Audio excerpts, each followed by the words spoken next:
we welcome you to ACC Network Spring Football, presented by Geico. What better way to spend a Saturday morning than at Miami Beach and inside Hard Rock Stadium, where the college football playoff concluded its season with Alabama winning the national championship, and it's its annual spring football game. You look at this Miami program, year 3 of the Manny Diaz era. So many returners coming back from a season where there were some highs, there were some lows, and there is now some optimism coming into the season. Chris Budd caught up with Manny Diaz just moments ago. Coach, a warm Miami day to wrap up spring. What do you hope to get out of today? Really excited to see our two young quarterbacks. Tyler Van Dyke and Jake Garcia have both had outstanding springs. We get a chance to put a little pressure on them today with you all being here and a national TV audience, and want to see how they respond. We get a chance to see you in your new role for the first time, calling plays for the defense. How has that been this spring? It's been a lot of fun. It feels natural. You know, I've done that for a long time in my career. Today we'll be real basic today. Just want to see him run and tackle. Good deal. I appreciate it, Coach. Okay, thank you. And with that, welcome in Matt Berry, Mike Golic Jr. alongside. Looking forward to seeing this Miami Hurricanes football team. And Golic Jr., you did spring football at Notre Dame, probably more than you wished you did. When you go into a spring football game situation as a player, what are you trying to get out of it? Matt, it's twofold. You're trying to put on display in front of this TV audience, in front of your coaches, all the technique you've been working on over the course of spring ball. But then there's also something this Miami team's going to deal with. I dealt with a lot during Notre Dame. New coaches in new spots. How does your game day communication operate? You're getting your first look at that. That'll really help pay dividends when you get to fall camp and the upcoming season. And if you can tell by our backdrops, we are not in South Florida. We are hanging out here in Bristol, Connecticut. That is not a beach. That is us, and it is football time. And Golic Jr., what we're going to take a look at today, Team Hurricane, Team Ibis. The run-through is ones versus ones. So we're going to get a look at these young quarterbacks. We're going to talk about the running back battle and all of the position battles coming in of what Miami will embark on as they wrap up spring ball going into fall camp. Tyler Van Dyke, second-year freshman, big kid, big arm, saw action last year. And then if you follow recruiting and you follow college football, you know that Jake Garcia, highly touted quarterback, early enrollee for the Hurricanes. We are excited to see both of these young men play this afternoon. And we know getting this opportunity because of the injury to De'Aaron King in the Cheez-It Bowl, these two young players have a great chance to impress their staff and their teammates. And it's going to be Van Dyke that's going to get the run with the ones early on. Mike Harley, the receiver, tackled on the play by Gervin Hall. And if you're looking for some Rocky Road ice cream with the play calling today, you're going to get a lot of vanilla, is what Rhett Lashley told us. Just some good, solid plays to kind of get in the flow of what the offense is trying to do. It's Van Dyke again. He's going to look deep on 2nd and 12, falls incomplete. And that intended for the Oklahoma transfer, Charleston Rambo. We'll get into his story throughout the afternoon. If you want to know the rules of the spring game, they are as follows. Team Hurricane, Team Ibis, ones versus one. One offense, one defense, twos versus twos. We were told both quarterbacks will get an opportunity to run with the ones. Right now it is Van Dyke. And points are going to be awarded for offensive scores only. Although if there is a pick six, sack, scoop, and score, Golic Jr., we're not going to take points away from the defense. Thankfully avoiding a tradition unlike any other, which is wonky spring game scoring systems. I've had enough points awarded for fumble recoveries and sacks. No one enjoys keeping track of that, so going to be very straightforward today for the Hurricanes. We've got a penalty early on against Tyreek Stevenson. We'll tell his story. The transfer in from Georgia. The transfer portal, again, very friendly for Manny Diaz and the Hurricanes. This Jalen Knighton off the right side, tackled on the play by Keontra Smith. And outside of the quarterback matchup that we're watching today, Matt, I think talking to Rhett Lashley and this staff, the running back room is going to be a real spot circled for everyone heading into fall camp. Can they establish an every down back, a bell cow for this group? Van Dyke quickly outside to Knighton. Knighton, nicknamed Rooster, second-year freshman, very quick, very talented, can come out of the backfield, he can play receiver. He's another one of those players, and you just hit on it. The running back room, Cam Harris is the veteran. We will not see Donald Chaney Jr., who's out with injury And there are a lot of people within this program that believe Chaney Jr. perhaps the most talented of the lot, but they also want to find themselves an every down running back to emerge coming into fall camp.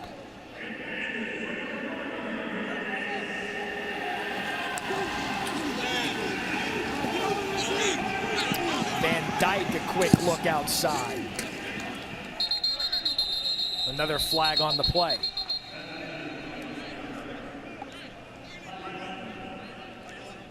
And this is really what you're looking to avoid as we come and you talk about goals for a spring game. Holding. Offense, number 60. 10-yard penalty. Still first down. That's big Zion Nelson, the left tackle. When we talked about depth, we've already gotten into the running back room.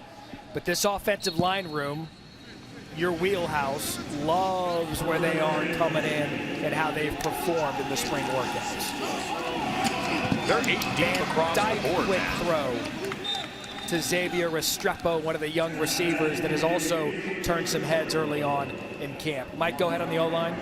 Yeah, they're 8 deep up front, and they feel like they've got a lot of guys that they can count on, that they can trust to roll through there. For them, it's just going to be a matter, and this spring game's the perfect spot. Can you all execute post-snap what you're seeing pre-snap? When you look back at last year, the game against Clemson, against North Carolina, that's where this group got to trouble. The effort's there, the communication's there. It's got to be execution they improve on.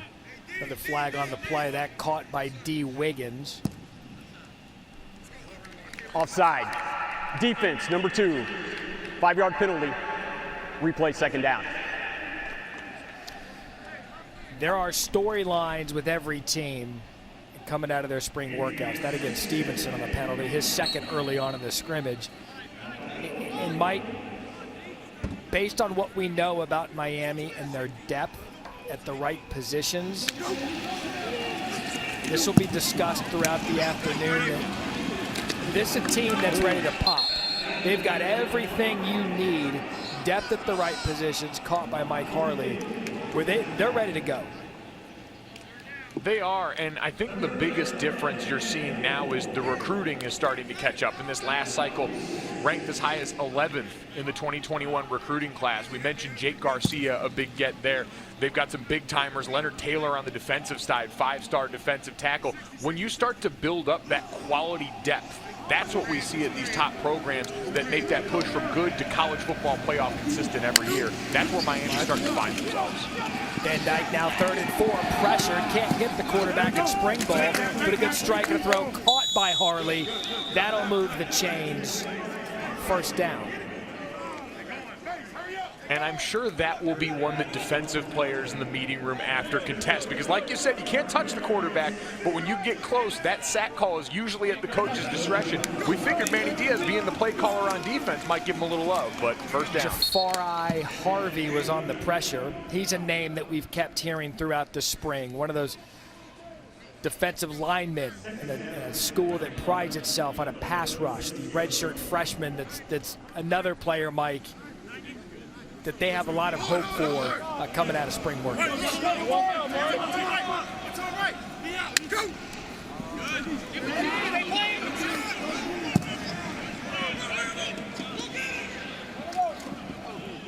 A free play for Van Dyke, caught by Gervin Hall, but early movement on the defensive side of the ball. Already a little bit too much yellow for Manny Diaz and this staff. Again, Offside. You're trying to come out and put on a clean Defense, number performance. 96. 5-yard penalty from the previous spot. Replay second down.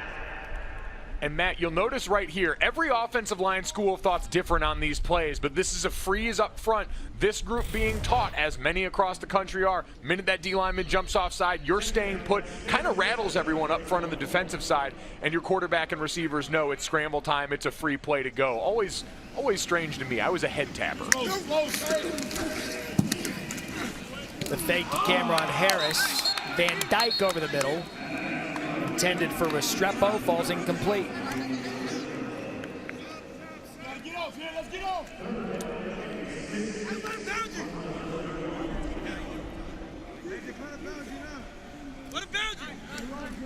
You would mention no De'Aaron King in this one. We'll talk to him during the broadcast, rehabbing from that torn ACL. Very important as Rhett Lashley told us, and more movement out of the defensive side of the ball. Lashley told us this week that it is important for them to understand Van Dyke. He got some work last year. Defense, number 81, with contact. 5-yard penalty. Still third down. Jake Garcia, we'll see him in a moment, but getting reps for your other quarterbacks, a blessing and a curse. You know what you're getting out of D'Eriq King. What are you going to get from that next guy up, who eventually, one of these players, Mike, is going to be the future of the program? Exactly, and Tyler Van Dyke has gotten some snaps in some game opportunities, but now his chance to really go out here and operate like the starter. When we talked to Rhett Lashley, he even said presence-wise, he's not a super vocal leader. He's a lot like D'Eriq King in that way, where it's his presence, it's the way he carries himself. A leader by example in these situations, and now he gets to go out and operate the mechanics of this offense with work with the ones. Those valuable reps pay off so big, even if your ultimate end is being the backup this fall. Tyrique Stevenson, he had a busy drive that drive. Had a couple penalties and a pass breakup there. Comes in from UGA.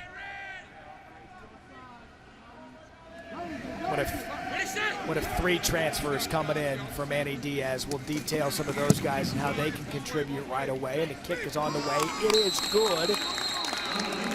And so early points for Team Hurricane. We saw Tyler Van Dyke, the star true freshman, Jake Garcia, coming up next.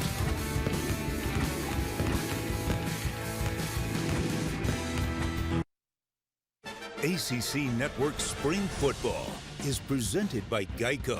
Save even more when you bundle home and car insurance. Welcome back to Miami. You'll see a similar shirt between all the coaches here on the sidelines. They are wearing this black t-shirt with a picture of Howard Schnellenberger on it to remember the late great coach who passed away earlier this year, who brought the Miami Hurricane team, resurrected them, brought them a national championship in 1983. So coaches all wearing this t-shirt. A similar patch is also, or decal on the back of the helmets as well this season, guys. Chris, thank you. To a man, there is no Miami football without the late, great Howard Schnellenberger. The national championship, as Chris said, 1983, famously built the wall around South Florida to bring in arguably some of the most talented rosters in college football history. And so Team Hurricane 3-0, score irrelevant, play is. Back after this, we'll take a look at Jake Garcia. Matt Barry, Mike Golic Jr., Chris Budd. Happy to be with you for the Miami spring football game. You were looking there at number 13, Jake Garcia, highly touted quarterback recruit, highest recruit quarterback-wise to come to Miami since Kyle Wright back in the early 2000s. And Golic Jr., to say that Jake Garcia had an interesting journey through high school is putting it, that's a little bit not accurate with what he had to deal with to go through high school.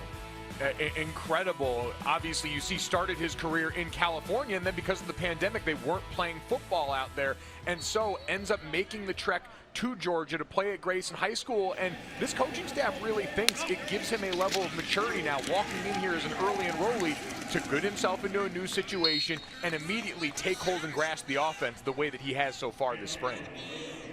There's Isaiah Caswell on the carry. So we'll get a look at Garcia for the first time today. Coaches have raved about him in the early part of spring.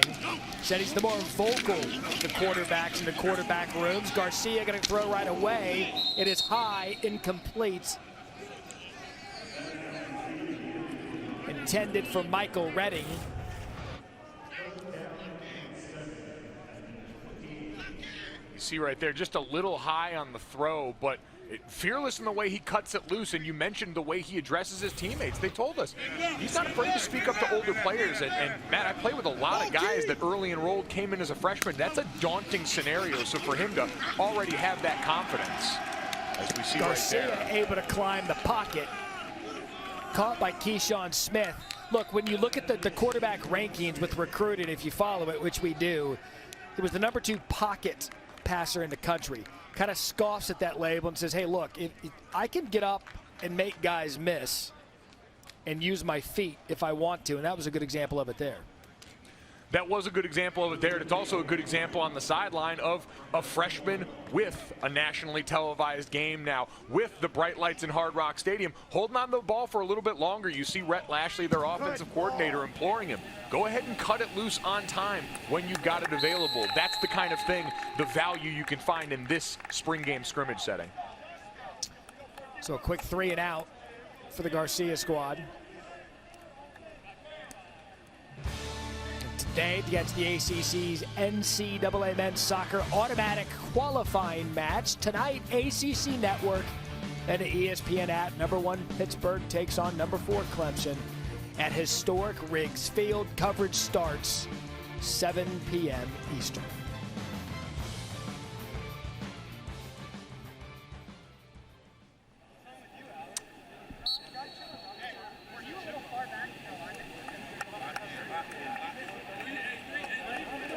Back to Van Dyke and Team Hurricane.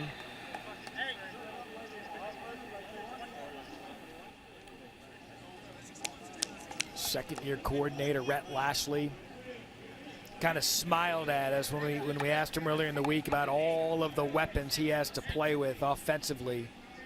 The receiving core is deep. Mike Harley, Mike Pope, Restrepo, a good young guy, D. Wiggins, and then, of course, Charleston Rambo after a remarkable 2019 campaign that included a playoff berth for Oklahoma coming in.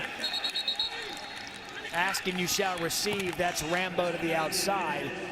And when you consider the running back room, we won't see Will Mallory today. The tight end room is thin. Mike, at least from an offensive perspective, Miami needs to be very optimistic about where they are. They do, and the key word for them going into next season, and we heard it from Rhett Lashley over and over again, is explosive. And that's where they think, as you pointed out, Charleston Rambo can be a big help for them, help take the top off these defenses here. You see their yardages, their offensive ranks from last year in the ACC, and that's where they feel like the big difference can be.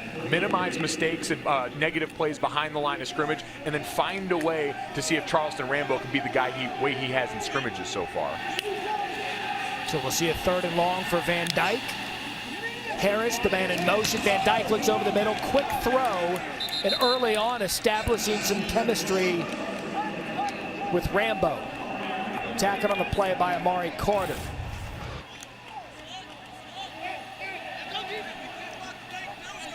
On time, clean pocket up front. These are all the things. You want it to be clean because we talked about it. It's going to be vanilla play calling here. You're going to work through the RPO packages. You're going to keep it short coming out of the quarterback's hands. Try and get him going early, especially into this second series now. A great look there, ultimately short, and they'll punt. There's a center and a punter. We're not going to do punt block team today in the spring game. We're just going to let him rip it. It's kind of a driving range situation for the punter. Just get one off. Get one out there. It's going to go into the end zone. Tyreek Stevenson, he was deep to receive the punt. Head coach Manny Diaz, a 3rd season here at Miami, going back to what he knows best, calling defensive plays. 4 new coaches on the defensive side of the ball, perhaps most notable Jess Simpson coming back for a 2-year stint in the NFL with the Falcons. He's the assistant head coach, and he'll be coaching the defensive line. And I mentioned the transfer portal. In a Manny Diaz era, 13 transfer portal guys, 3 more coming in, and you're looking at guys that can contribute right away. Rambo. We had a Tennessee transfer on the defensive side of the ball along the defensive line, DeAndre Johnson, and then Tyreek Stevenson coming in from Georgia. Mike, those are guys that are immediately expected to come in and contribute. You're expected to come in with a level of maturity, and we've seen it, to your point, very recently. Quincy Roche, Jalen Phillips, all these players, Bubba Bolden, who we'll see back in the secondary this fall, coming over and immediately giving a veteran presence to some talented position groups. So here's Garcia again, quick throw to the left side, caught by Mark Pope. And Matt, just going back to those transfer players, what you heard all of these guys talk about to a man was understanding and seeing what happened for Jalen Phillips, Quincy Roche, and saying, we know this can be a pipeline to the NFL, especially at positions at Miami like defensive end and wide receiver, where there's a rich tradition of guys going from here to Sundays.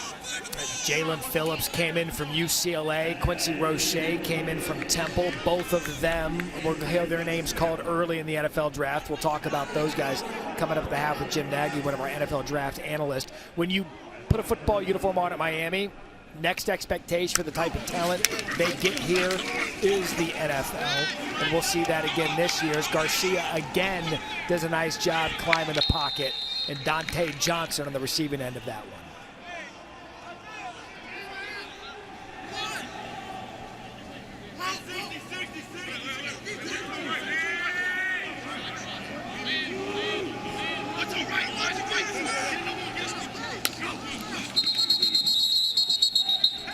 Early movement on the offensive line, going to be a false start on them.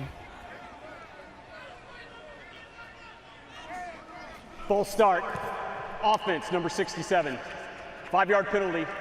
Replay first down. Gavin Adams. Matt, when you talk about that first time seeing the logo on the helmet, getting to big-time college football, Jake Garcia said he was talking with his father, Randy, who was also a college quarterback at Nebraska, and he said when you get to these big-time programs and you're a young player and you step out there and all of a sudden it becomes real, as we see a great shot by him over the middle to Mark Pope, connecting deep downfield. You have that moment of realization, that kind of welcome to college football moment, and then very quickly, you've got to realize and tell yourself, all right, I'm here for a reason. I'm a big-time recruit the way Jake Garcia is, and you got to try and slow that down as quick as you can and make it real. Brought down in the play by Cam Kitchens. He's one of the early enrollees, another player out of the highly touted 2021 recruiting class. And when you look at Garcia, it is such a trend now in college football. Try to get out, get in early enrollee, learn the offense, get an off season, make some changes to your body. Garcia seems to have everything you want in a future star quarterback. You ask the coaches what makes him special. Accuracy. First thing everybody says, talks about his accuracy. But the quick look out there, the big hit. What a hit by Team Hurricane. That was Keyshawn Washington. The ruling on the field is a fumble, recovered by the defense. First down. Dzalen Worsham, the one on the receiving end of this. And just a little wide receiver bubble screen on the other side. And coming in, keeping his head out of the play right there. We know no one's going to call targeting in a spring game, but Matt, this is really one of those spots too where you also have to remember we're all on the same team. We're all trying to make sure we get out of this healthy as you go in and make an impression here. This is different from when you get to the fall. This is making sure we take care of our teammates and get everyone to the summer phase of this, get everyone to fall camp healthy.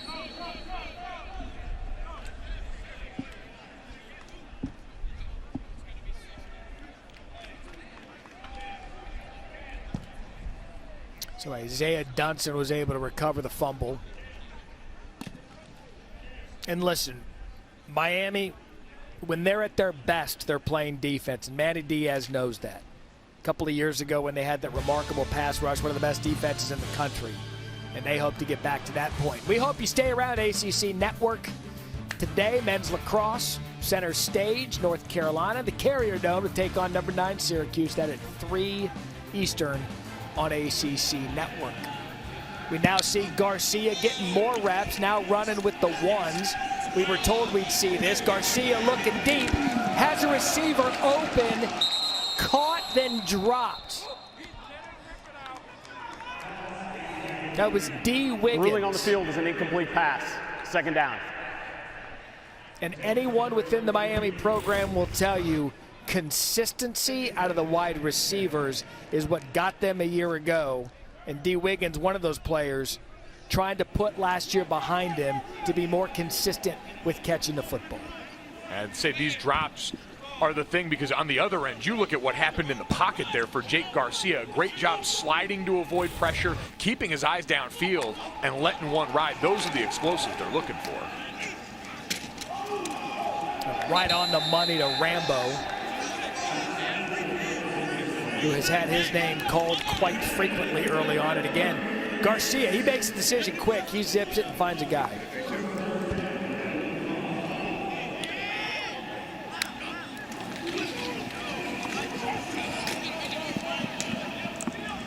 3 in a row.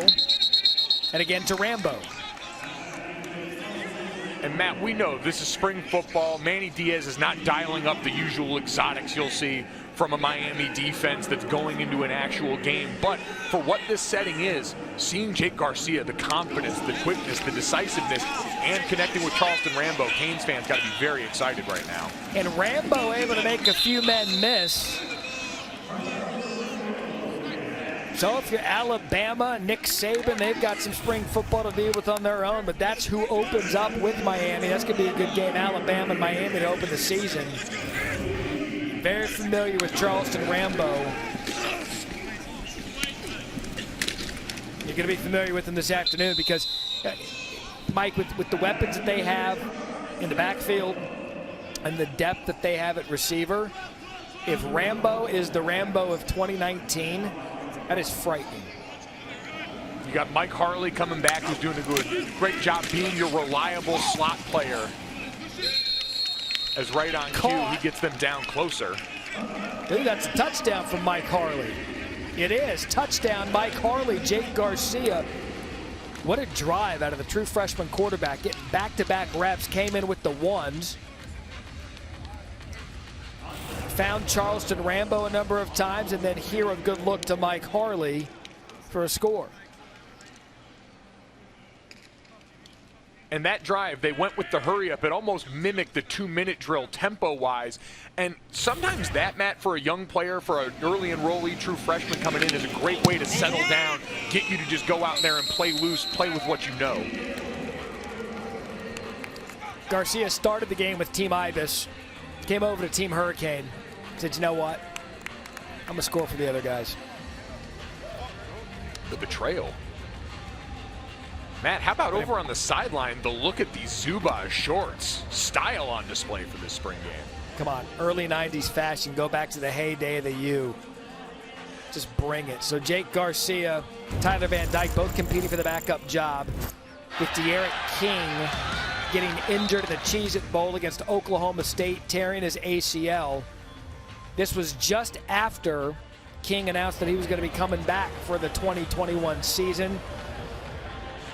We will talk to D'Eriq today on the broadcast. We've also been told he's going to call ball plays coming up in the fourth quarter of this one. And that's been the key for him, Mike, is keeping D'Eriq involved this spring when he's unable to participate and play with his teammates.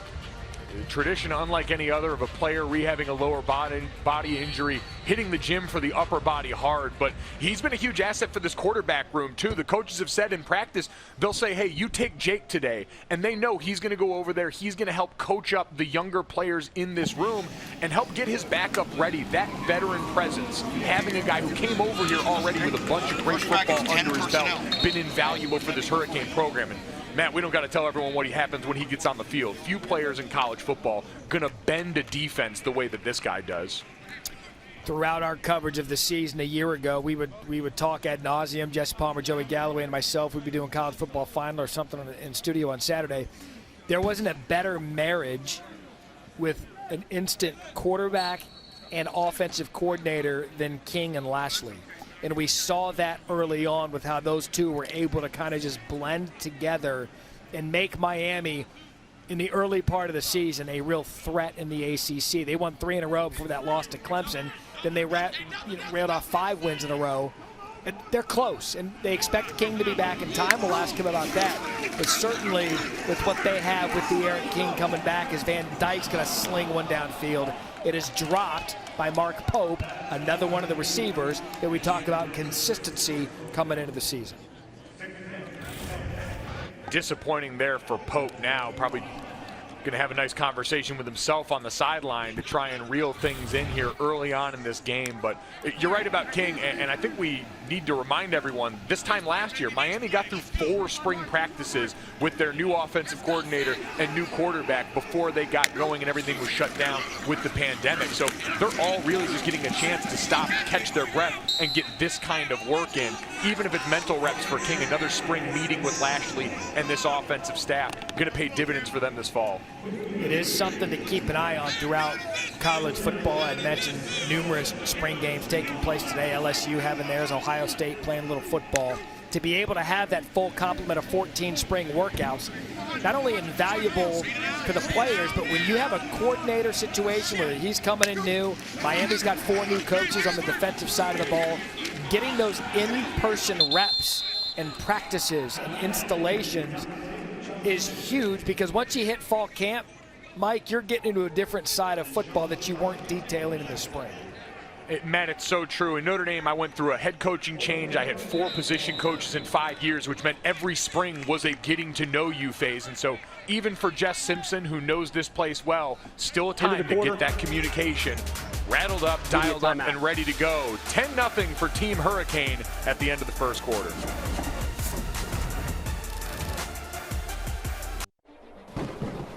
If our homes are threatened, who will sound the alarm? If our reefs are under siege, who will seek the truth? If our marine life is in peril, who will take up the fight? We will. The University of Miami Rosenstiel School of Marine and Atmospheric Science is using the power of innovation to understand the forces that affect our world so we can help build a sustainable future.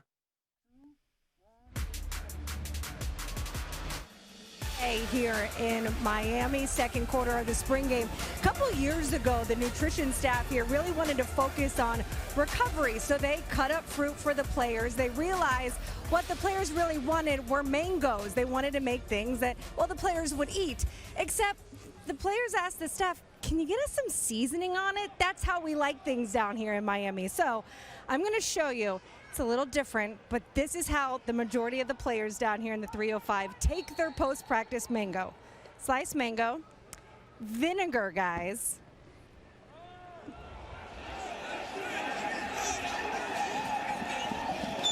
All right, so cooking with Chris in a minute. That's Isaiah Cashwell breaking off a big run. All right, Chris, get us back to the mango madness. What do you got down there? How do they take that? The key, so we poured the vinegar. Now we got lemon pepper. This is the one that really threw me for a loop. So you put the lemon pepper. Some people also add some salt. That was a lot of lemon pepper. Heavy on the lemon pepper. What are you doing? This is when you do things with your left hand. Shake it up. Obviously, now I have to try it. Oh, the live taste test. Good luck. Here we go, Chris. Here we go.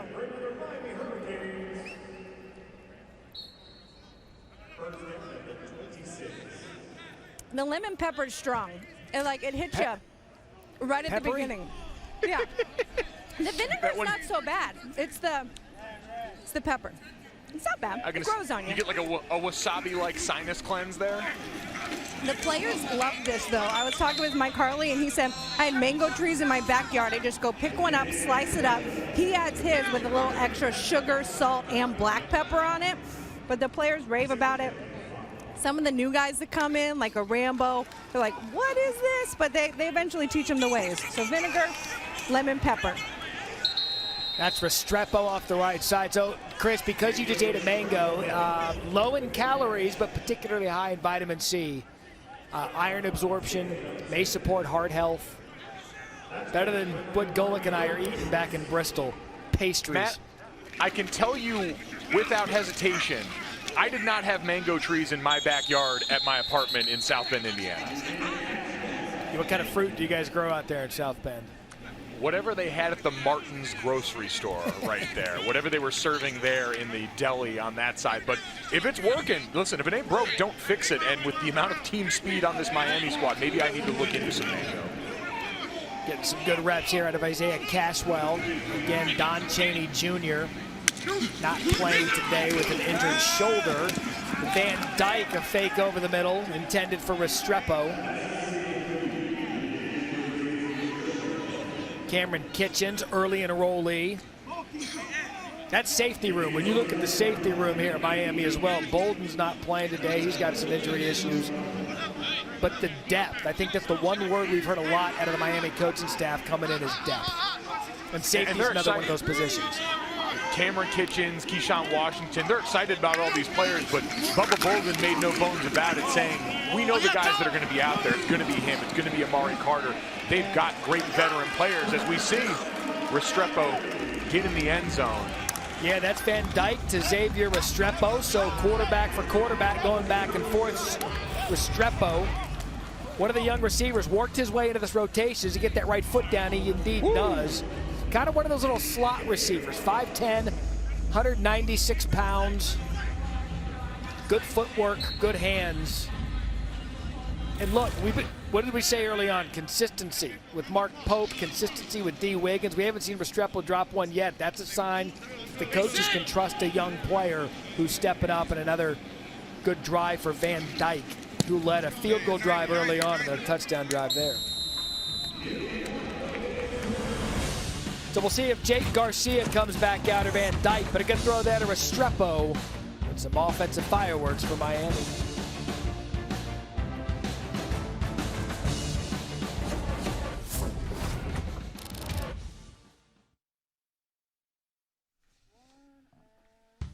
Well, because it's football protocol, Matt Berry, Mike Golick Jr., we're going to flash a score up there. But Golick Jr., it doesn't mean anything, because the quarterback that started for Team Ibis just scored a touchdown for Team Hurricane, and the team that started for Team Hurricane scored a touchdown for Team Ibis. We're just going to talk ball here in Miami's spring football game. All right, we welcome you back to ACC Network's Spring Football, presented by Geico. That's Tyler Van Dyke. Saw him lead a nice little touchdown drive there. He was the backup last year, saw action. And Jake Garcia trying to win that backup quarterback job. And Brett Lashley was honest with him. Said, look, this thing's open. I know Van Dyke's got the game experience, but we're going to run him out there so you can win it.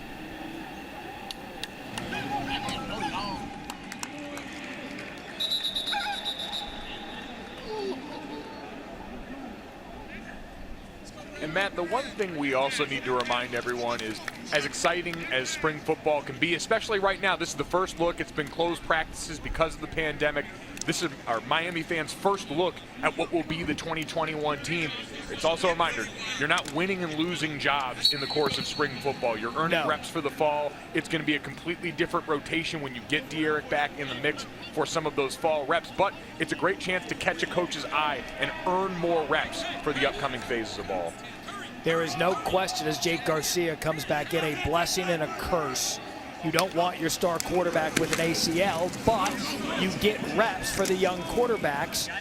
As Cam Harris, the veteran of that backfield, gets some good chunk yardage on first down. But this is throughout today. This is through today when you look at the numbers. Van Dyke 11 of 16, 67 to the touchdown, and then Jake Garcia really in that last drive, finding Charleston Rambo 10 of 13, 105.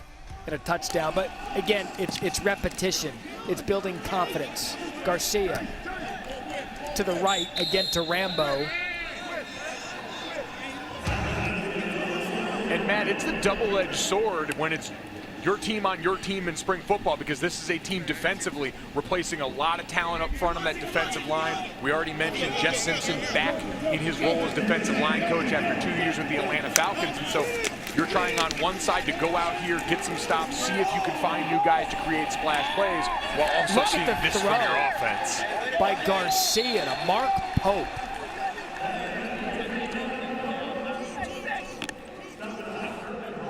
I mean, look, we're not hyperbole people, but again, this is what we've heard about the kid all spring.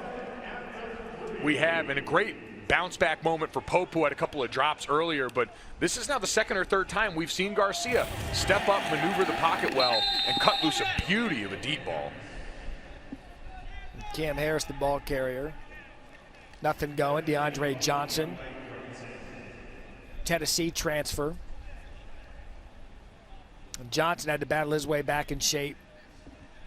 Had some COVID protocol things he was dealing with early, but at Miami, the goal is to find the next great pass rusher. And who will that be on the defensive side of the ball? That's what questions they want answered.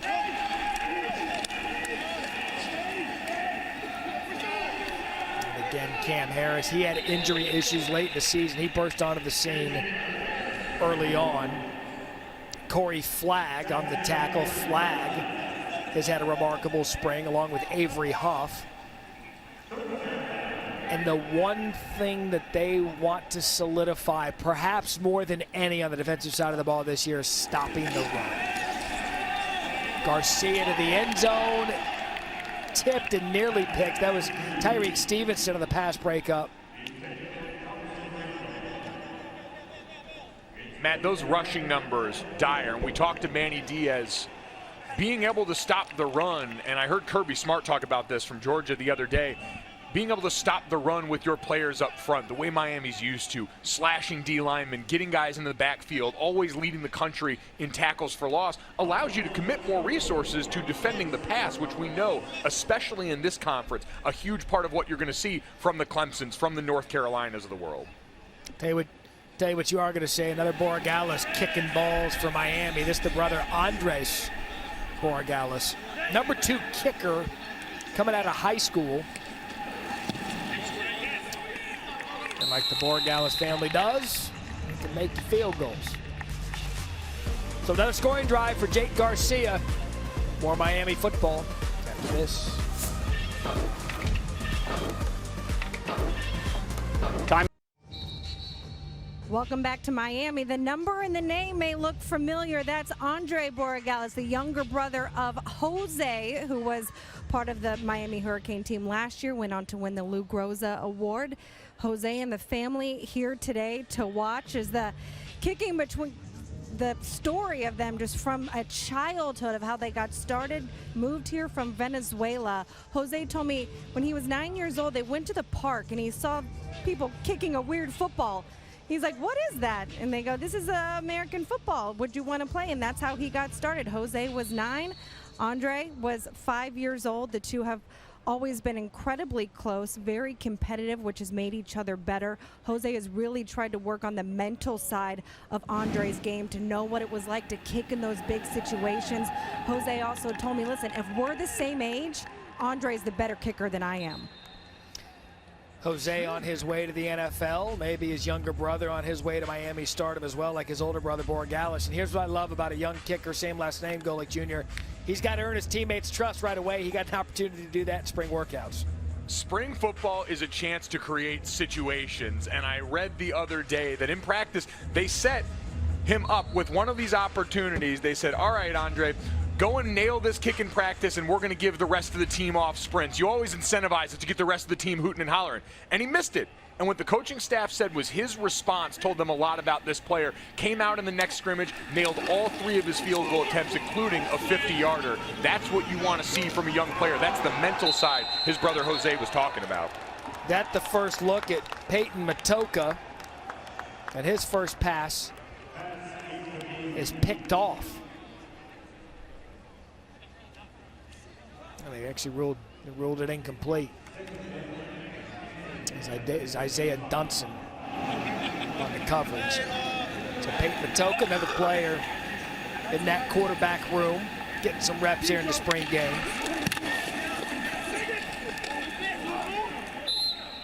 Another quarterback out of Houston. Between him and De'Aaron King, they got to know all the good spots about there. Sure, a lot of great turkey leg hut discussions in that room. 6'4", 200.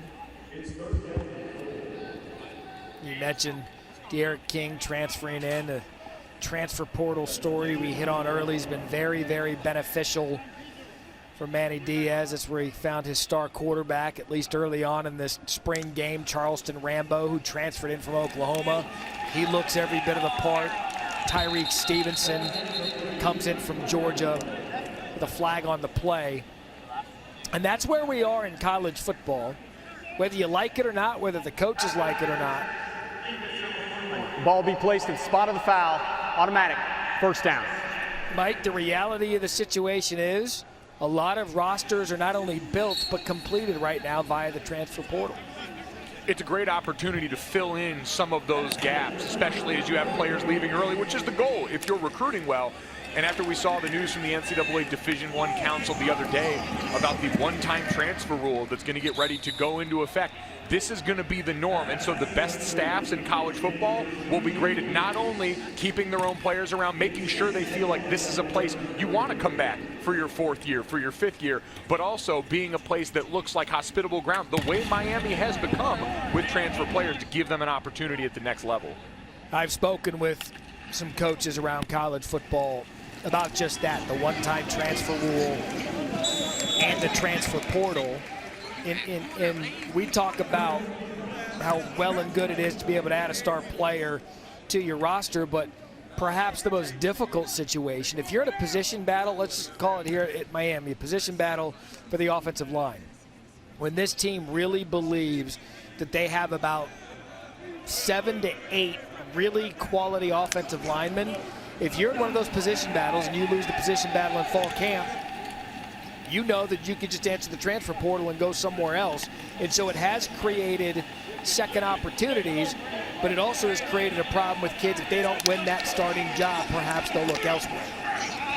Matt, anytime you've got changes, anytime you've got something new popping up, the pendulum's going to swing wildly, and then eventually I think it's going to correct. You'll probably see an influx of that early on, but then you'll see, especially now, because the other thing we're dealing with post-pandemic is that extra year of eligibility. You're seeing 6th-year seniors on these rosters a little more frequently than you used to. That's all going to create a difficulty in wherever you go in trying to get time on the field. So I think, like anything else, it's going to swing for a while, and then it's going to correct to something a little more manageable for everyone involved.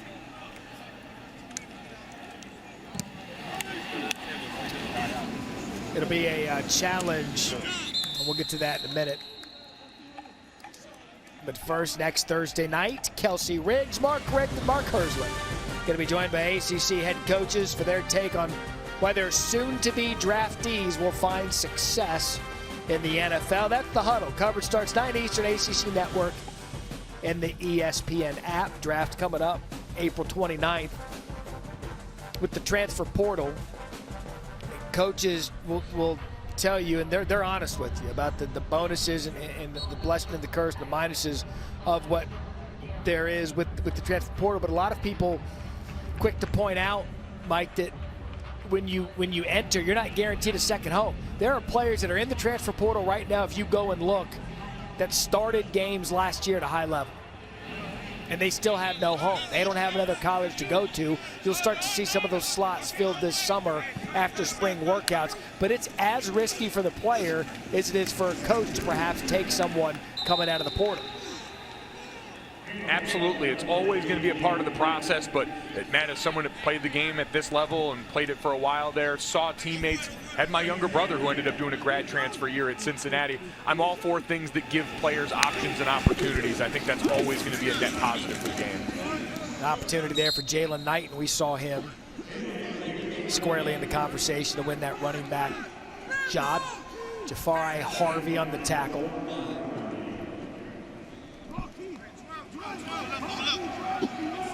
Matt, we've seen up front this offensive line starting to open up some holes in the run game, and we talked to Rhett Lashley, their offensive coordinator, about the strides this group made last year, and it's still a work in progress. If you look at the tackle for loss numbers, the sack numbers, still near the bottom of college football, but across the board, you see Zion Nelson, really talented guy who settled in well in his role at left tackle. Corey Gaynor, they're excited to get Navon Donaldson back, who missed all but 2 games last year after rehabbing an offseason injury. This is a group that needed to get stronger this offseason. You saw that show up on tape sometimes, and now I think just needs to get better at executing post-snap what they see pre-snap. Garen Justice, their offensive line coach, did a lot of great work at UNLV. It has a lot to be excited with this group. They are developing and moving in the right direction coming off the 2020 season. You'd mentioned Donaldson. That's like getting a new player back. He was a freshman All-American back in 2017, highly touted recruit. Trimmed down a little bit, leader of this offensive line. But if you get Donaldson back in the form that you got him in 2017, I mean, what a gift that is up front. We've been told offensive linemen's only given up 2 sacks and 100 scrimmage snaps coming in. Music to Golden Jr.'s ears. You build this thing up front and back, and Miami's done that. They have, and you see great contests down the field by the defense, but you're right, you look at that right guard spot, you see Donaldson, you look at the left guard spot and see Jalen Rivers, a guy who they're excited about, might be the best athlete in this offensive line group, former 4-star prospect out of high school. So I just think when you look, there's a lot of potential there, and now it's on them as a group to continue to put it together as a team. We'll see what they do scheme-wise, too. They ran a lot of inside zone last year, tried to move people that way. Maybe they get a little more east and west, give some of these talented backs lanes to work with. Van Dyke over the middle, caught by Pope. A play ago, you saw the pass breakup by Avante Williams. He was the #1 safety coming out of high school in 2020. He missed all of last season. There's a look at him there, but he's yet another one of those highly recruited guys. Didn't see him, now getting an opportunity. When some of these recruiting classes take the talent back on the roster and the field for the Hurricanes is Miami talent that this program should be getting year in and year out.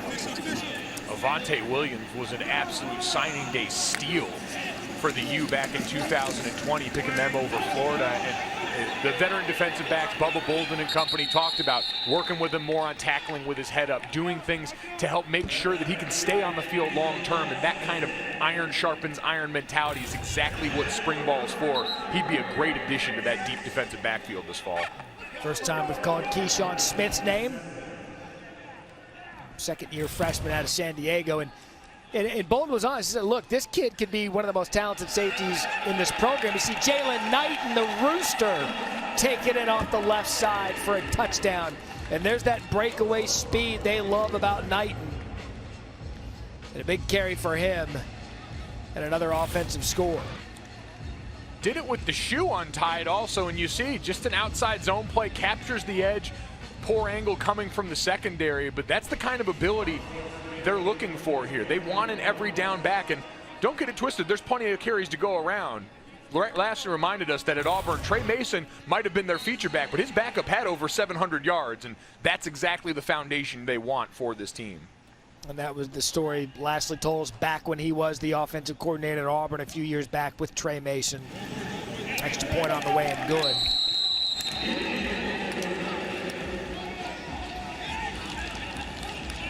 So Lashley will tell you the one thing that makes his offense go is running game, rushing attack. And last year, again, we saw Cam Harris. He was the leader early on, had some injuries. De'Aaron King, we know, is a quarterback, but you look at what he did. 538 rushing yards, that was second best on the team. And Donald Chaney Jr., highly touted freshman, comes in. He got some looks, as did Jalen Knighton. And this is a good problem to have because all three of those running backs are highly skilled. Your quarterback is highly skilled. But it's about the consistency with which you deploy them that I think we'll see out of Miami this fall. And that's, they want to afford these guys the opportunity to get into a rhythm. We always hear this with quarterbacks to give them that chance. But as we talked to Rhett Lashley, he mentioned running backs. You're looking and trying to find your spots in these zone schemes. You're getting used to where the cuts come, how you're playing off your offensive linemen. And so they want to give these guys a chance to build up that work volume.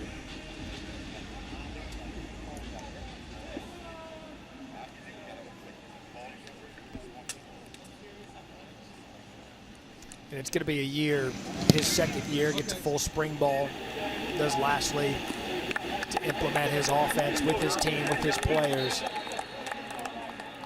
You take Notre Dame out of the equation, which we will because they were a one-year rental for the ACC.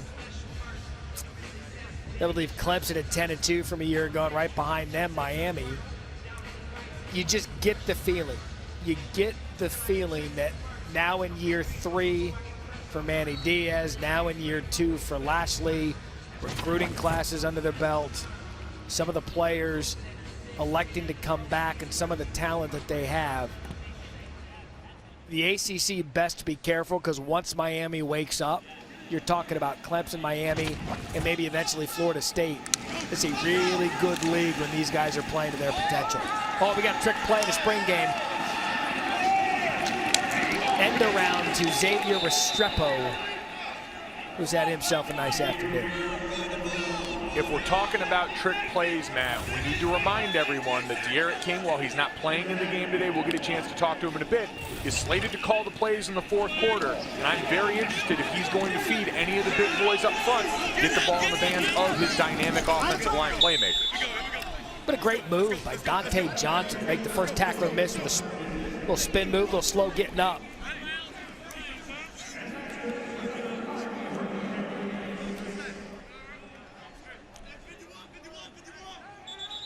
Truly, Matt, the rest of this is fun and good. That's the one thing you're trying to avoid on any spring game Saturday. Get everyone out of here healthy, take care of each other. Hopefully, this is just something minor. We had shown you at the top of the telecast some of the names that were going to be out due to some sort of injury. But watch the move here.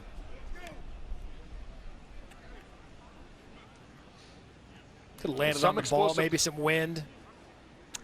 Yeah, see right at the end here.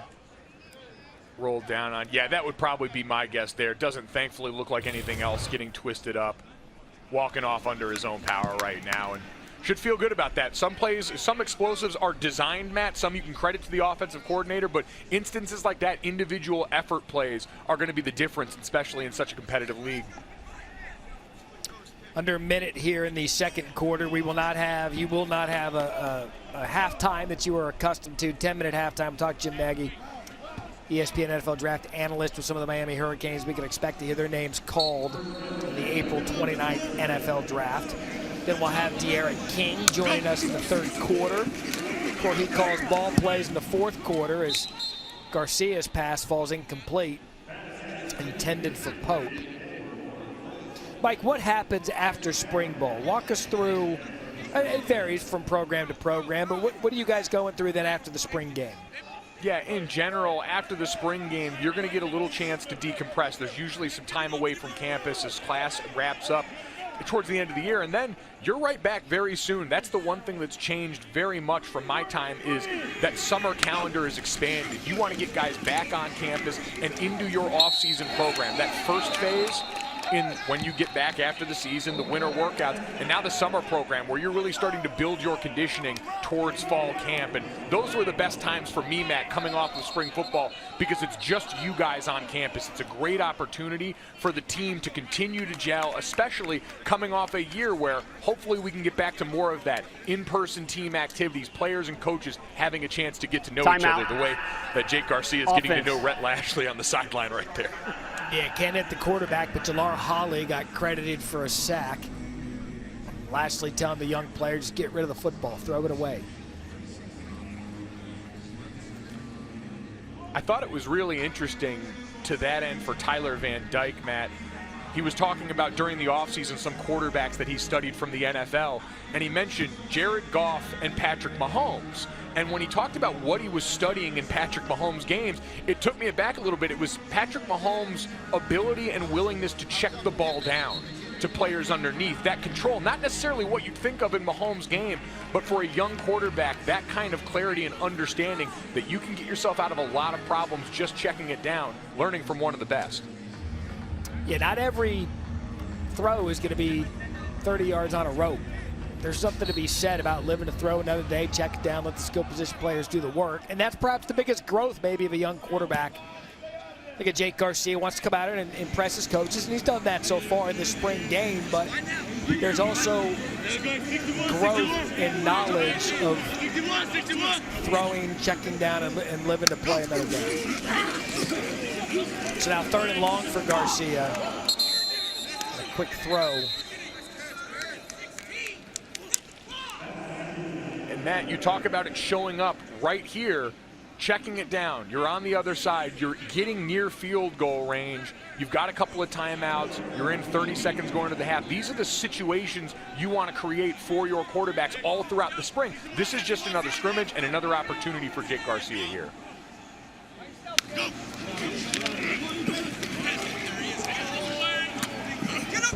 Oh, what a great job hanging in the pocket by Garcia to find Restrepo over the middle to get a first down on 4th and long. That was a veteran quarterback throw right there. That was, and that's the kind of thing they're excited about. You get a chance to now use one of these timeouts. And his maneuvering in the pocket, Matt's what stuck out the most to me today. We've talked about the athleticism, we've talked about him as a pocket passer, but that ability to slide, create space, and still keep your eyes downfield, that's 200-level quarterback play. That's not what you'd expect from a guy going through his first spring, his first look at big-time college football. Ryan Rigoni applied the pressure, also held up just enough to commit the cardinal sin of a spring scrimmage, which is hit the quarterback. You probably heard every coach on the sideline screaming, stay out of the, probably bleeping, cylinder. in that spot. It is the most common refrain throughout all of this. It starts more fights in practice than probably any other instance in football, Matt. And so that's a definite, we'll call it teaching moment there. So you guys as offensive linemen, if a defensive guy comes out, hits the quarterback in practice, you guys you're throwing? Think about a goalie in hockey, Matt. I've said the cross sports, there's a lot of great connection points. That's one of them. If someone hits your quarterback in spring ball while they've got these nice green jerseys on, there's got to be a little conversation, we'll call it after. Let's see what Garcia can do. 9 seconds left. Go! After a 4th and long conversion, again, Garcia over the middle. And that's caught by Parrott. He's got to get down so they can bang a timeout, get a field goal before going in at the half. Is there a day, like, when do quarterbacks actually play football during practice? It varies from team to team, Matt. For a team like this that dealt with an injury to their starting quarterback, I'm sure it's been rather cautious, but there are times when you want to get your defense a look. There are times where you want your quarterbacks to execute some of the zone read offense. And so we'll have designated periods where the quarterbacks are live and everyone's prepared for it, but they are few and far between. That is a very, very carefully guarded bunch. All right, Andre Borregales on for the field goal attempt right before the half. 32-yarder off the right hash. Borregales' kick is clean. And the random scoring continues, 20-10. As we are now at the half of the Miami spring game. We're going to take a break and we'll come back. Jim Nagy going to talk NFL hopefuls from Miami. Coming up, Miami spring football game. Mike Golic Jr., Matt Berry here on the ACC Network.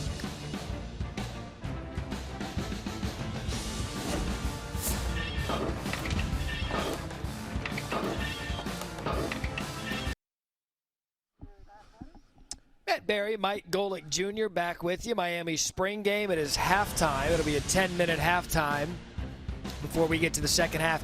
It'll be a running clock in the third and the fourth quarter. D'Eriq King, star quarterback, going to join us here on the broadcast. And then in the fourth quarter, King will call ball plays for the offense. When you talk about the success of Miami football, that conversation starts with the late, great Howard Schnellenberger, who we lost at 87 years old on March 27th earlier this year. He built this program in his 5 years as the head coach, including the first national championship in 1983. He famously said he was going to build a wall around South Florida and knew that if he got the talent in from South Florida, that Miami could be a sleeping giant in college football. And boy, did he awake that sleeping giant. And look at the quarterback Schnellenberger was able to coach up while he was in Miami. Jim Kelly, Bernie Kosar, Vinny Testaverde, Mike Golic Jr., how's that to have your quarterbacks be those three names?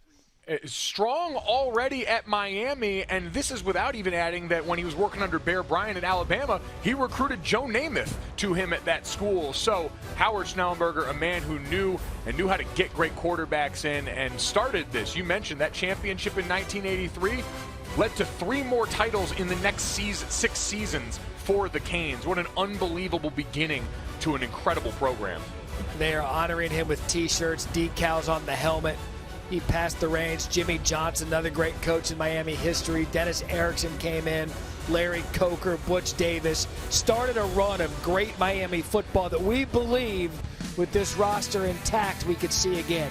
More for the Miami spring game coming up on ACC Network. And it takes a look at this incredibly talented quarterback class coming out of the 2021 NFL Draft. We know one thing for certain.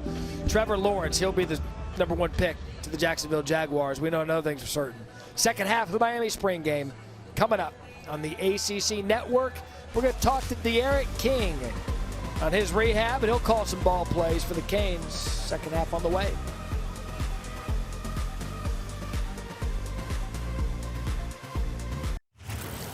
Welcome back to ACC Network. Spring football presented by Geico. Talk a little Miami football this afternoon. Mike Golic Jr., Matt Berry on the call.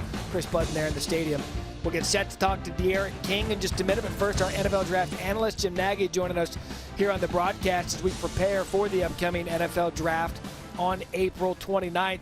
And Jim, walk us through the talent and when we can expect to hear some Miami Hurricanes names called this year. Yeah, there's going to be a few, Matthew. I would start with Jaelan Phillips. He's going to go somewhere in the first round. You know, you've heard some things about the medical red flags, but reaching out to some guys this morning around the league and ask them the question, real pointed, is he going to still go in the first? And he will. He's a ready-made guy. He's ready to make an impact. He has all the measurables, tested great at his pro day. Then you put on the tape, and he's a really active rusher. He chases. He's got skill as a rusher. So he's a guy that can get on the field and have an impact at minimum in sub-downs. And that's really what you're drafting the guy to do, is get to the quarterback. So I would expect Jaelan Phillips to come off first out of this group. And what about Rousseau? Because I know he opted out last year. Any concerns with him coming in? He had a very good 2019, but again, opted out a year ago. What do you see coming out of Gregory Rousseau? Yeah, Greg Rousseau's a really talented player, but I think the league's still trying to assess where he fits best. They're trying to figure him out a little bit. As you referenced, the 15.5 sacks 2 years ago, great production, but you know, a little bit of a different body type. He's almost 6'7", but he's got those long arms, almost 35-inch arms, and he really ran well for a big guy. But he had a lot of his sacks a couple years ago inside against guards and from the nose position, from the 3 technique. And teams are trying to figure out where he rushes best from. What's the most upside? There's not a lot of guys with those measurables rushing inside at the next level. So I haven't seen Greg's body type. I don't know how much more weight he can handle. But if he got up to 280, maybe he is more of an inside guy. But right now, where he stands in that 265 area, you know, he's more of an edge player. So things you can't coach are length and motor, and he has those things. So he's going to go relatively high, somewhere on day 2, I would think. And finally, Quincy Roche. What are the projections for him? Yeah, Quincy's a really good football player. You know, he's surprised a lot of people hitting in the 4.6s in his 40. But again, the more you're around him, we had him here at the Senior Bowl in Mobile, and he's kind of a sneaky athlete, twitchier than I thought he was, but really knows how to play and knows how to rush. So he's another guy that more of a depth level player. I think he's probably going to come off in that early day 3 area. But you just look at his track back, a high sack total, high character guy. So again, as a guy that's going to get on the field and help in that D-line rotation year 1, I think you're pretty confident if you're a team that Quincy can do that. Again, Miami is at its best when it's got NFL talent on the defensive side of the ball. We'll see that in the upcoming draft. Jim Nagy, ESPN NFL Draft Analyst. We know you're busy. Jim, thank you so much for spending some time with us this afternoon during the Miami spring game. Yeah, thanks, guys. All right, so the second half is underway. If you're tuning in, it's going to be a running clock here in the second half. So get some opportunities for some of these younger guys to get some reps. We are waiting to speak to D'Eriq King, who is going to call ball plays in the 4th quarter. New quarterback in now, Ryan Risk in at quarterback. The 4th quarterback we've seen this afternoon. Also, Peyton Matoka was in earlier, along with Jake Garcia and Tyler Van Dyke. And we're being told D'Eriq King has got the headset on, ready to talk to us. D'Eriq, Matt Berry, and Mike Golick Jr. here. First question, I think, for everyone. How is your rehab coming along? Yeah, it's going great. You know, just taking it day by day, step by step. I'm working really hard. We have great people here that's doing a lot of good PTs here, trainers here. So I got to keep working. It's a slow process, but I think it's pretty good right now. And how's the timetable? Does that still factor in to where you'll be ready for fall camp? Yeah, yes, sir. That's the plan for me to be ready for camp. I'm still on track right now. I've reached every benchmark that they set for me, so just got to keep going. And we know you've kept going in spring. You've got a couple of young quarterbacks that have been out here working already today. What's it been like for you putting on your coaching hat during spring ball with these guys? It's been great. You know, you get to look at the game at a different perspective. You know, just being on sidelines and being around Coach Lashley a lot, I started thinking like him. You know, just being at practice. I'm still learning as well. I'm watching those guys. Those guys have done a really good job this spring. So it's been different, but it's been good. I think it's a good learning experience for me.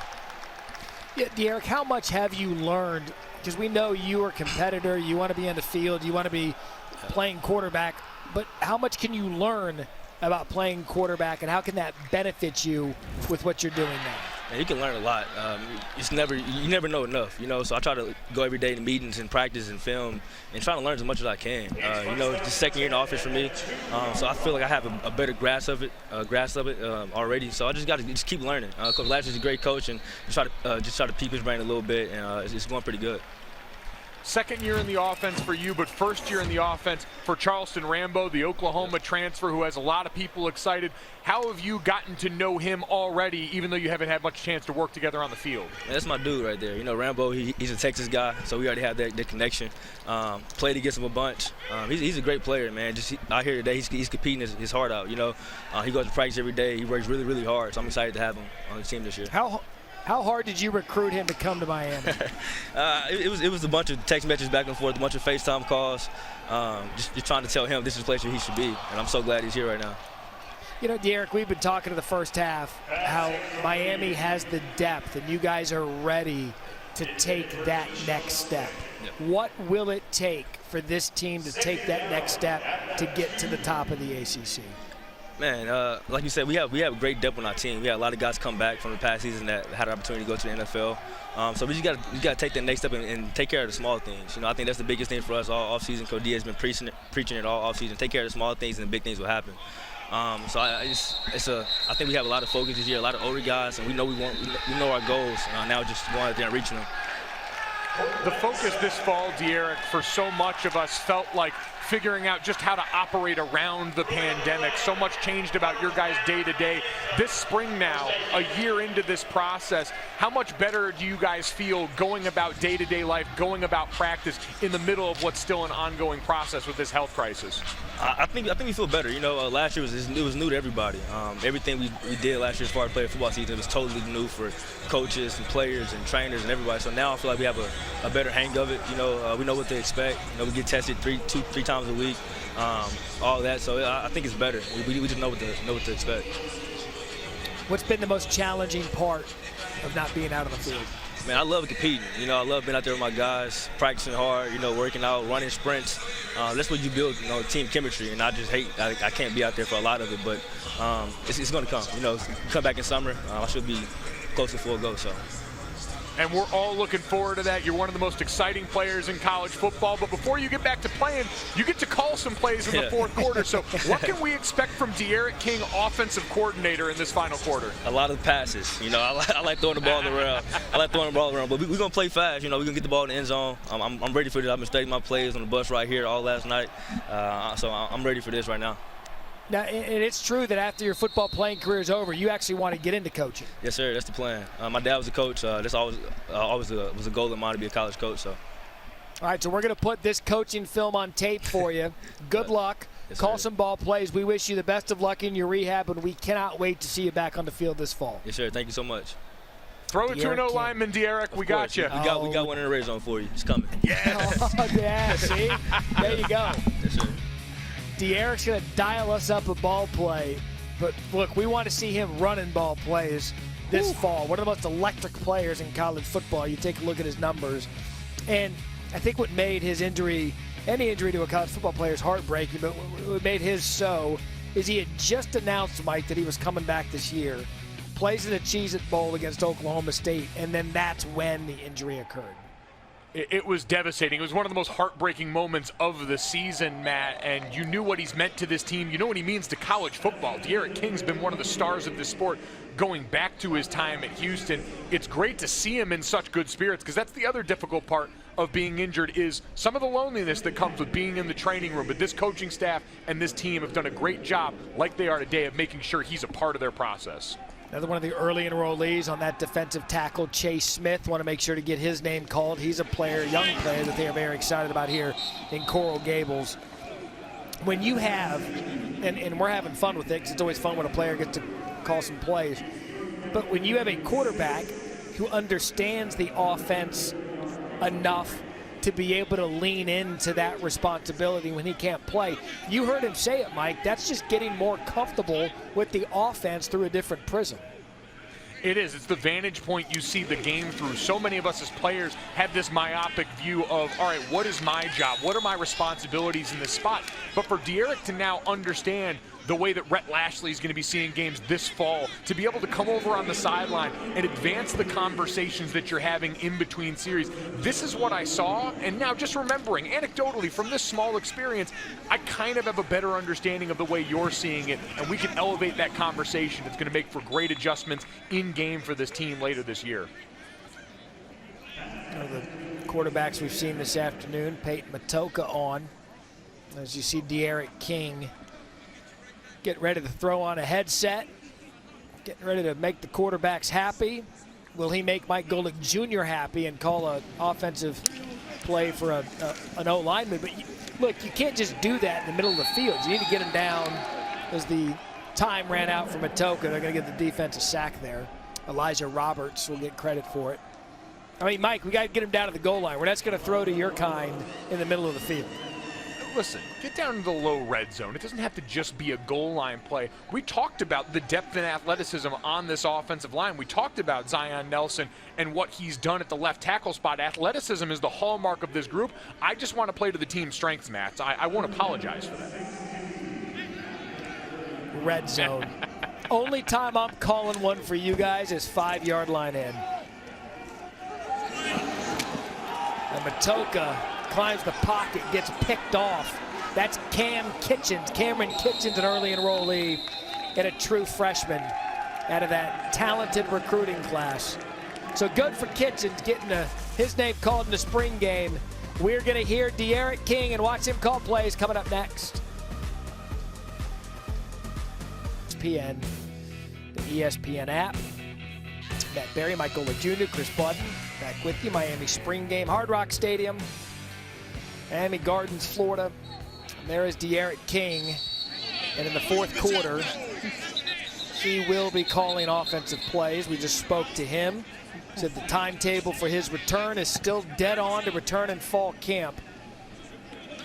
He's one of those players, Mike, that, you know, we see sometimes a player come back from an ACL or an injury and come back better than they were before. He strikes me as that type of player. Absolutely, someone willing to attack the rehab process the way, to a man, everyone we've talked to around this Miami program has echoed. You combine that with all of the mental reps, with all of the opportunities to see the game through a different lens, and you're going to have a player who, from the neck up, has improved probably just as much as he has physically, honing the rest of his body. Nice throw over the middle by Matoka. In fact, his rehab was, he's taken to the rehab so intensely that the coaches had to save him from himself early on, and the trainers are like, hey, this could be a rush. That's the end of the third quarter. If there's anyone who can do it, it's D'Eriq King. Told us moments ago he studied his plays on the bus ride to get ready for this moment. So, offensive coordinator D'Eriq King. Look at that atmosphere. Why wouldn't you want to play football in Miami? Back after this. If our homes are threatened, who will sound the alarm? If our reefs are under siege, who will seek the truth? If our marine life is in peril, who will take up the fight? We will. The University of Miami Rosenstiel School of Marine and Atmospheric Science is using the power of innovation to understand the forces that affect our world so we can help build a sustainable future. Welcome back to ACC Network Spring Football presented by Geico. Start of the fourth quarter of the Miami spring game. Matt Berry, Mike Golic Jr., Chris Budden on the call. You see in the huddle there, that is starting quarterback D'Eriq King, who is rehabbing from a torn ACL. He is now calling plays here in the fourth quarter of the spring game, and he gets to call them for star freshman quarterback Jake Garcia, who has had himself a nice Saturday afternoon. If you are a Miami Hurricane fan, I think the number one takeaway from today, probably after Charles Rambo and the way he's looked going downfield, has been the play of your early enrollee, Jake Garcia. So Garcia, quick throw to the right side, that is caught Mark Pope. You see De'Eric there in the left. We're going to focus on him as he's calling these in. We may have a trick up our sleeve as we approach the goal line. 2nd and 4.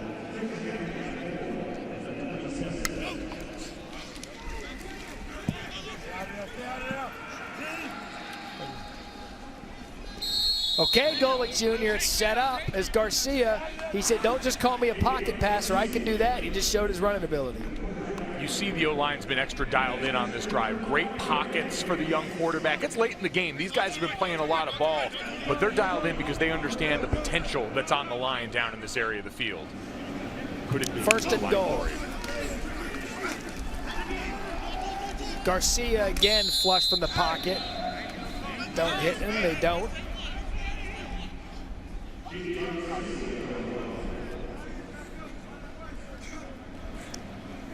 Jonathan Ford. John Ford did a good job holding up. Now you've got some time to call it. You do. You've got some time to settle in down here. And we know also low red zone field shrinks. So for a young quarterback, tight windows down here against this secondary. 4th pass in a row. Garcia over the middle, intended for Restrepo. Incomplete. Now 3rd down. Now this would be a situation, Mike, if we're going to call a pass to an offensive lineman, they've got to announce him as eligible. Yep, you've got to make your intentions known right here. This is also spring football, and I would hope that everyone on the defensive side has an understanding of what an incredible viral moment this could be for your team should you do the right thing. 3rd and goal. Oh, good move. What a play by Keyshawn Smith. Nothing to it, De'Eric King. Call plays for Garcia. Get it to Keyshawn Smith. And a touchdown and another really good drive out of true freshman Jake Garcia. Clean is the best thing I can say about this entire sequence. From up front, we mentioned the offensive line, who's got a lot of challenge in front of them this year, keeping their quarterback clean. You saw Jake Garcia move there just at the end as some trash was coming around his feet. And then the great finish there. Your OC very excited on the sideline as the kick is good. I'd say Garcia has passed his first test at a big spring game moment as he talked with Brett Lashley. More coming back 4th quarter. Miami spring game on the ACC Network.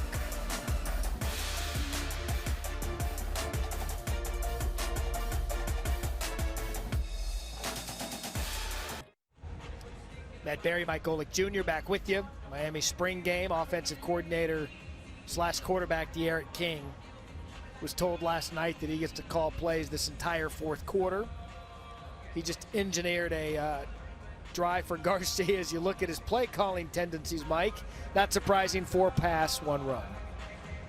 And I want to be abundantly clear. I believe that 1 run was a scramble by his young quarterback in Jake Garcia. So not a lot of designed rushing plays from De'Eric here, which, to be fair, he was honest with us about when we talked to him. He said, look, all throws. Let's go down to Chris Bud. Well, Brett Lashley had said part of him being involved in this game plan was to help him on the mental side as well. And it's something, Golic Jr., you've said, when players are injured, they become isolated because you're not with the team all the time. And that can have an effect on the mental part for you. So he has tried really hard to make him a coach. He's always behind either Garcia or Van Dyke, helping them in the film room. Being able to come out here and call plays is one of them as well. And he said, hey, De'Eric's a guy that you kind of forget about. You have to worry about the mental side because he is so tough. But because of that, I have to check myself and remember I have to check in with him. Said he was going to give it 2 to 3 days to kind of say, you know what, I got hurt, I'm upset about it. And then he attacked the rehab, the surgery, and everything that's gone along with it, as you would expect a competitor of his nature to do so. So running clock here in the 4th quarter. And during our talk with the coaches this week, it was very important, Mike. And I thought it was important for them to point out, like, what do we do to make sure he doesn't feel isolated from the team? And he's learning a different side of football that perhaps he's never seen before. It's a challenge for teammates also, because during spring football practice, especially if you're not a player that's at D'Eriq King's level, a guy who is going to be the surefire starter, as we see a flag down on the field after the play, you're working towards a goal of trying to get yourself an opportunity on field. I was a guy that had to wait a long time to get my playing time in college football, but knowing you've got someone on the team you're close with, pass interference, trying to take care of them. Defense, number 40, 15 yards from the previous spot, automatic, first down. But again, when you're used to being the leader and the quarterback and on the field and leading your guys and being the player that the offense is centered around, to have that just taken away out of nowhere is difficult. And so now he's had to adjust himself to learn a different way to be around the team and lead, and do so unselfishly in the quarterback room, teach some of these young guys the offense. He's learning a different style of the offense. I think this speaks as much, if not more, to D'Eriq King's leadership than we knew about him prior to this. And Manny Diaz said it, this team needs him as a leader. He's an important voice for the rest of the team, certainly what he's used to, but they're also used to seeing him out front, being able to count on him, and mentally the difference that makes as a player, knowing, all right, if things hit the fan, D'Eriq is going to get us out of some trouble. We talked with their coaching staff about what they need to improve on this year, taking fewer sacks, and they said part of that is on the quarterback, part of that's on King, but you also know he's going to get you out about as many sacks as he might take because of his spectacular ability. We had a cold run play there from D'Eriq King. Parrott, the ball carrier. Ryan Risk, the quarterback now, fourth one we've seen today. You talk about being engaged on a sideline for anyone, Matt. This is also the point in the game. Lots of young guys getting some of their first real action, meaningful action. This time as an older player on the sideline, when you're getting up into that fourth, fifth, sixth year, is when you can take these guys aside, when you can cheer them on and support them, because they're working just as hard, if not harder in some instances, during spring ball, trying to make a name. This is where you pay it forward for that next generation of players here. Sam Fishman on the tackle, and you hear it. And look, it's football cliche, but it's true. Mental reps. How do you get your mental reps? Most of these young guys, a lot of the time, that's all they get is mental reps. But here they get to get it in the game. And from this point, once the spring game ends here on ACC Network, the coaches will then take the tape from today and throughout all of spring practice is their foundation to watch what they did well, what they need to improve on. Because once you get to fall camp, that's where you're preparing to play a season.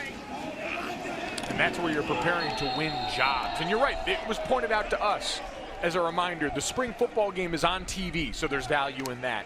It's an opportunity in Hard Rock Stadium, which they haven't always been able to be in during this spring, to go ahead and cut it loose in that environment. But of the scrimmages they've had, and this is the third scrimmage technically of camp, their coaching staff said the other two were probably the more important ones, where we're doing a little more schematically, where we're throwing more mentally at these players. This is a clean operation you want to come out and present to the world, but the work has already been done in the prior 14 practices. Jalen Harrell on the coverage there under 4 minutes to play. And then here's a good camera shot of what you have. You have a young quarterback, Tyler Van Dyke, with D'Eriq King, them talking over offensive ball plays. It's vernacular, it's understanding, it's signals. This is fun, Mike, but there's a purpose. There is, and seeing it happen at full speed, the way it turns up when you get in this environment, when you put on that game uniform instead of the practice uniform, and being able to process that, walk through the machinations, and what a spectacular catch. That's 2 for Keyshawn Smith. He just scored with Jake Garcia. Now he gets another touchdown from Ryan Risk. What a throw, what a catch. And again, what an opportunity for these players to show themselves late in the spring game. Just great body control at the end. You see the delivery here from Risk, but then watch him shield the defender with his body, come back and make the catch and take it all the way to the ground.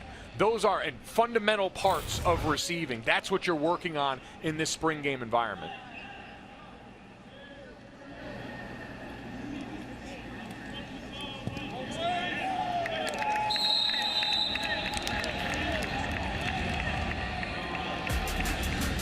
So Ryan Risk to Keyshawn Smith. Young guys making the veterans on the sideline love it. It's D'Eriq King calling ball plays. 2 for 2 with touchdowns. We're going to wrap the Miami spring game coming up after this.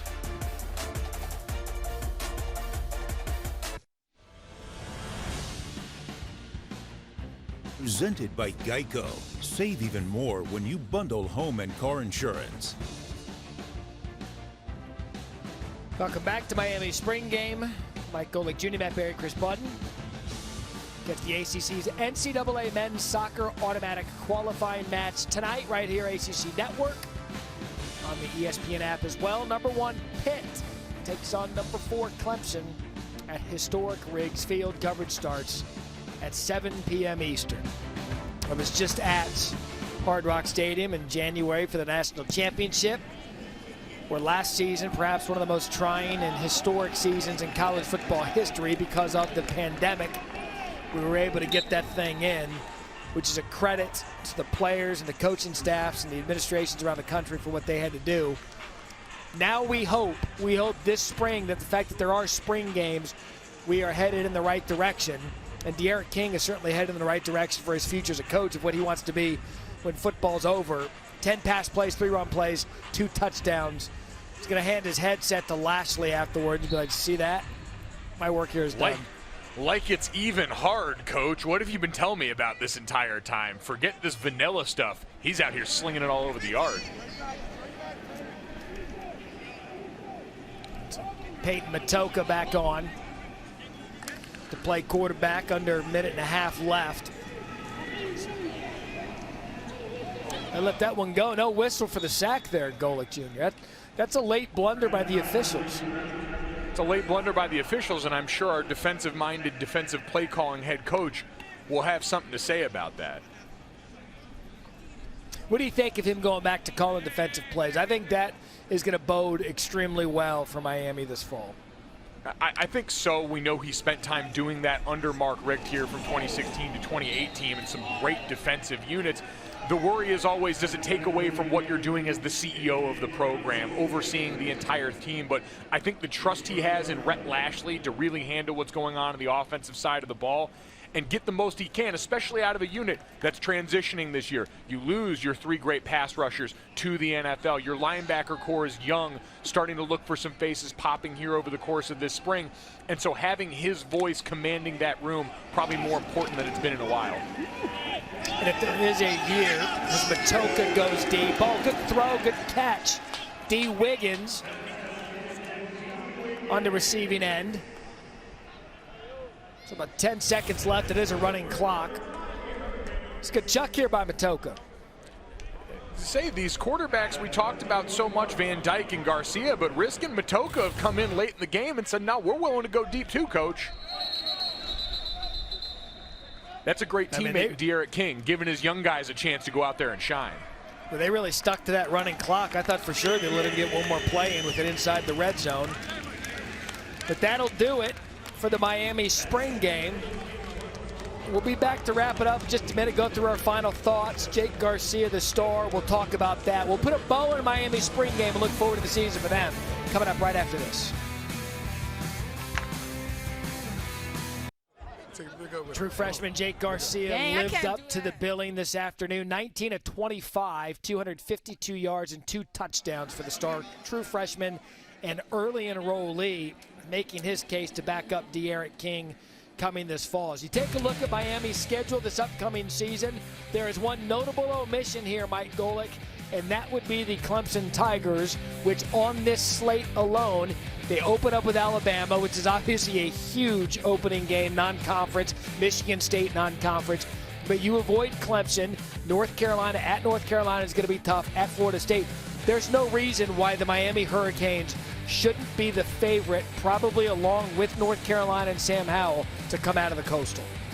A veteran quarterback presence and a full offseason, now uninterrupted by what we saw last year with COVID-19. Going to be a great opportunity for this team. Great tests early. If you want your run defense tested, App State and look no further. But very exciting future on the horizon for this Miami squad.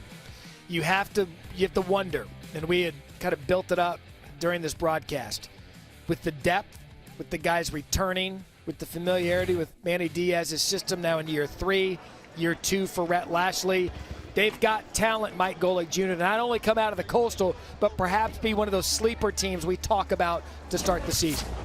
They've got talent and they've got Zubas, Matt. It's an impossible to beat combination. Coming up next, Florida State spring football game for Mike Golic and Chris Button. I'm Matt Barry saying so long from Miami Gardens in the Hurricanes spring game.